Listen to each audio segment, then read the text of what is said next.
পাহাড় আর মেঘের কোলে চা বাগান, এ যেন প্রকৃতির আঁকা এক স্বপ্নীল ছবি। সবুজের মোড়া পাহাড়ের ঢালু বুকে ছড়িয়ে আছে সারি সারি চা গাছ, যেন মাটির গায়ে সবুজ কারুকাজ।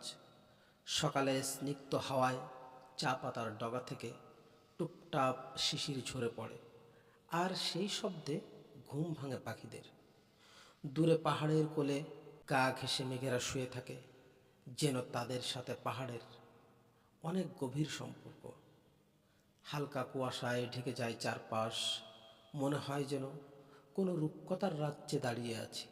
বাতাসে মাটির গন্ধ, চায়ের গন্ধ আর বৃষ্টির গন্ধ মিলেমিশে এক অদ্ভুত সুর সৃষ্টি করে।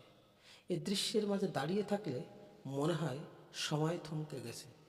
মানুষ, প্রকৃতি আর মেঘ সবাই মিলে যেন এক শান্তির গান গাইছে। এখানে দুঃখ এসে প্রশান্ত হয়ে যায়, মনও হয়ে ওঠে হালকা। পাহাড়ের কোলে থাকা চা বাগান শুধু সবুজের সমারোহ নয়, এটি মনকেও ছুঁয়ে দেয়া এক কবিতা, যেখানে প্রতিটি পাতা প্রকৃতির ভালোবাসার গল্প শোনায়।